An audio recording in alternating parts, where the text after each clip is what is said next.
Assalamualaikum warahmatullahi wabarakatuh. A'udzubillahi minasyaitonirrajim. Bismillahirrahmanirrahim. Alhamdulillahirabbil alamin. Asyhadu an la ilaha illallah wa asyhadu anna Muhammadan abduhu wa rasuluh. Allahumma shalli ala sayyidina Muhammad wa ala ali sayyidina Muhammad. Sahabat yang dirahmati Allah Subhanahu wa taala, mudah-mudahan kita selalu dalam lindungan Allah Subhanahu wa taala. Pagi ini mudah-mudahan kita diberikan rezeki yang halal, yang berkah, yang berlimpah. Mudah-mudahan segala aktivitas kita, segala pekerjaan kita, kegiatan apapun dalam hari ini mudah-mudahan mendapatkan ridha Allah Subhanahu wa taala. Amin ya rabbal alamin. Hadirin yang dirahmati Allah Subhanahu wa taala. Alhamdulillah kita dipertemukan kembali. Mudah-mudahan dalam keimanan, dalam keislaman, dalam ketakwaan, dan dalam keistiqomahan kita taat kepada Allah Subhanahu wa taala. Amin. Pada kesempatan yang berbahagia ini, kami ingin membawakan sebuah tema tentang perkara wanita, yakni saat masa haid, ya. Pada dasarnya ketika wanita menstruasi terbebas dari hutang sholat, ya. Namun dalam kondisi tertentu wanita yang sedang haid diwajibkan membayar hutang sholat atau mengqadhanya ketika mereka sudah suci, ya.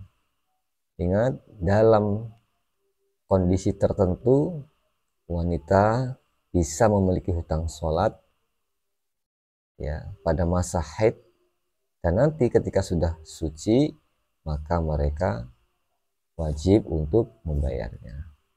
Baik, sahabat yang dimuliakan Allah Subhanahu wa taala, mari kita bahas bersama-sama. Dalam buku yang ditulis oleh Abu Muhammad Ibnu Shalih Hasbullah diterangkan bahwa seorang wanita dalam konteks sedang haid, ya, dalam kasus tertentu terkadang memiliki hutang sholat yang harus ia bayar dengan mengqadha sholat tersebut, ya.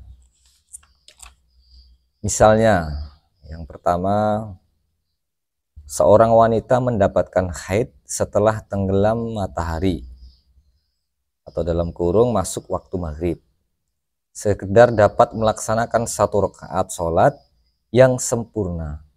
Maka setelah ia suci dan mandi, ia wajib mengqadha sholat maghrib tersebut, karena ia mendapatkan waktu maghrib dalam keadaan suci sebelum keluar haidnya.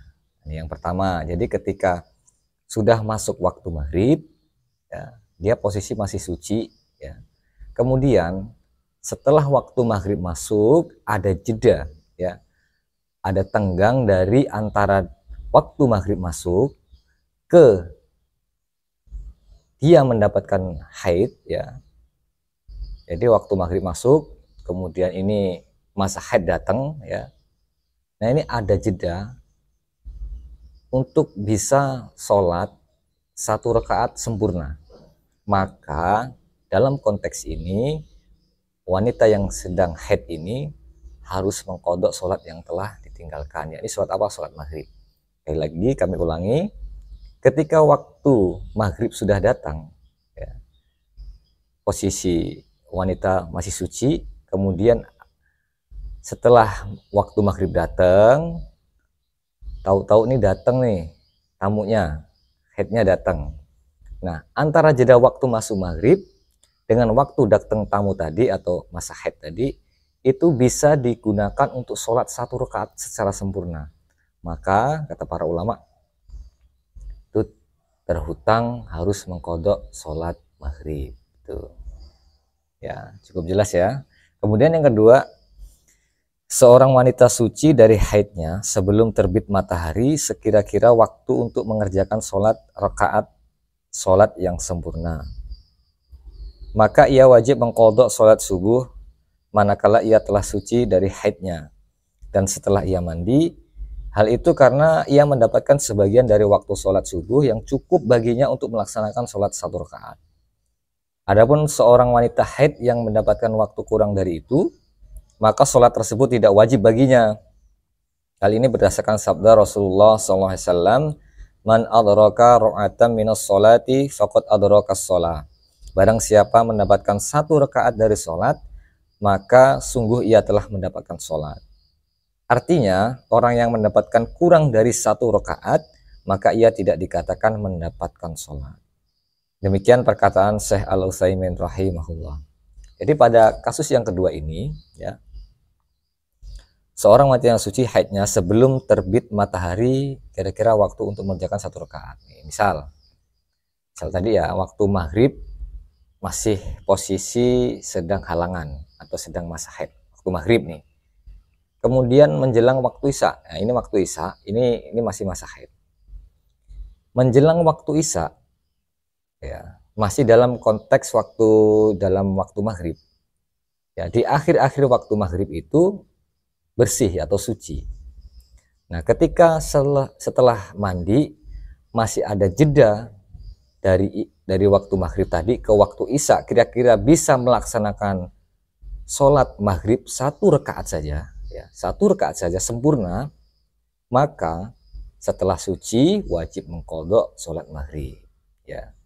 Jadi kami ulangi, ya, kalau kasus yang pertama tadi adalah datangnya haid, ya, setelah waktu maghrib, ya, setelah waktu maghrib datang haid, itu juga wajib mengqadha apabila ada jeda waktu untuk sholat bisa satu rakaat sempurna. Kemudian kasus yang kedua, ketika mau suci menjelang waktu isya, ya, kami ulangi, ketika mau suci menjelang waktu isya, cukup untuk kira-kira sholat satu rakaat, maka wanita wajib mengqadha sholatnya, itu sholat maghrib, ya, meskipun mau suci menjelang isya ya, kira-kira 5 menit atau berapa menit, kira-kira cukup untuk satu rakaat sempurna, sholat kira-kira sempurna, maka wajib mengqadha sholat maghrib. Jadi masalah ini harus dipahami kita bersama, ya, terkait hutang sholat bagi seorang wanita yang sedang haid. Jadi harus diperhatikan, benar-benar diperhatikan kapan waktu datang haidnya, kapan waktu masa sucinya. Jadi harus benar-benar jeli sebagai orang wanita, dan juga sebagai seorang suami juga harus mengingatkan. Terima kasih, demikian, semoga bermanfaat. Kalau ada kurangnya saya mohon maaf. Kalau ada salahnya saya mohon ampun kepada Allah Subhanahu wa taala. Jika ada yang salah, ada yang kurang, mohon dikoreksi atau ditambahkan, ya. Sekali lagi terima kasih. Subhanakallahumma wa bihamdika asyhadu an la ilaha illa anta astaghfiruka wa atubu ilaik. Assalamualaikum warahmatullahi wabarakatuh.